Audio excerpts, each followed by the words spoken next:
Hello everybody. Okay, so I'm in my car. I'm trying to find a nice angle where my face doesn't look horrible. Okay, well this is not so bad.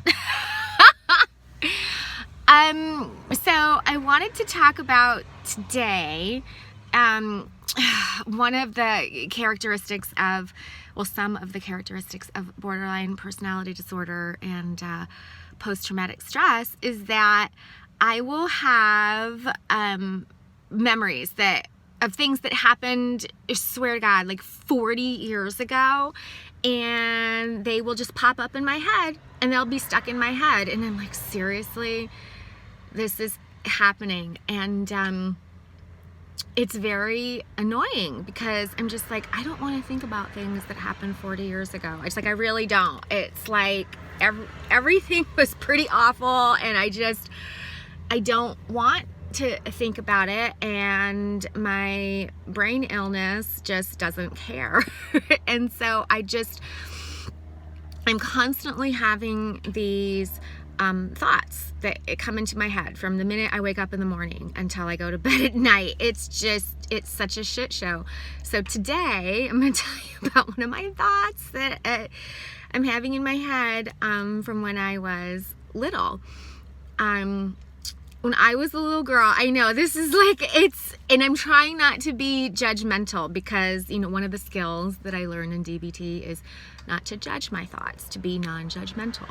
And that it's okay for me to just observe my thoughts and not engage in them. Engaging in them means, you know, starting to think about them and ruminating, and it's just no good. So my thought for the day is, when I was a little kid, I always had issues with food, and I think that a part of it comes from just my food intake being very controlled, like all the time. And I mean, I don't know if it really was or not. It sure felt like it, but that's my perception. So my perception is my reality.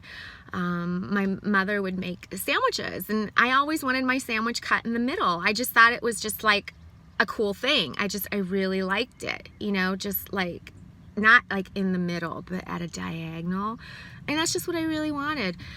And my mother was like, no, you're not getting your sandwich cut at a diagonal. You are going to be just like everybody else. And I'm just like, first of all, that is just completely stupid. It's like, if a little kid wants their sandwich cut at a diagonal, just let them, you know, because here I am, you know, 49, 5 months away from 50, and that thought still comes in my head. And I think that, you know, another characteristic of borderline personality disorder is eating disorders. And I have a huge eating disorder. I've had one my whole life. And I think I taught it to my kids, and I have, you know, regret for that. However, I'm doing better now, and I'm, you know, trying to just come to terms with my eating disorder. And yeah, I just don't understand why my food intake was so controlled as a child. I mean, it's had a really huge effect on me. I can remember it was used as a punishment. One of the first days that I was living at the bourgeois house, I can remember I did something, I don't know what I did, but there was always something I was doing wrong. It was just like constant punishment. It was really horrible. And so I would sit at the dinner table and everybody would have dessert. And since I did or said some offensive thing, whatever it was, I couldn't have dessert. And I had to sit at the table and like watch everybody else eat. For me, that was hugely traumatizing. I mean, hugely traumatizing to come from, you know, living with my grandmother and all the abuse there, and then living with my mother and a boyfriend, all the abuse there. I can't even talk about it yet, you know, not at least to my YouTube friends, hello, but I do with my therapist.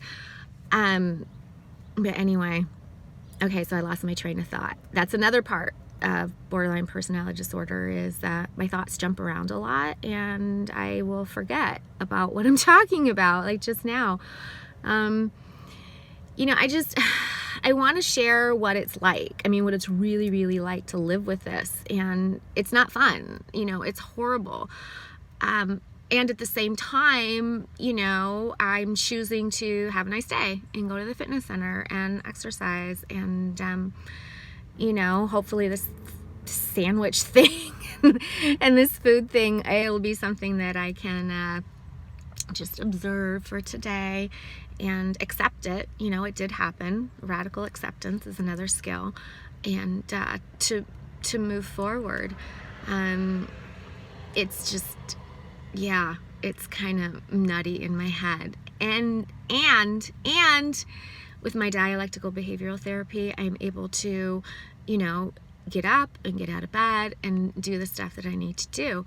Before this, I would just literally sit in bed and ruminate about all the shitty, awful things that happened to me, and it just wasn't productive at all.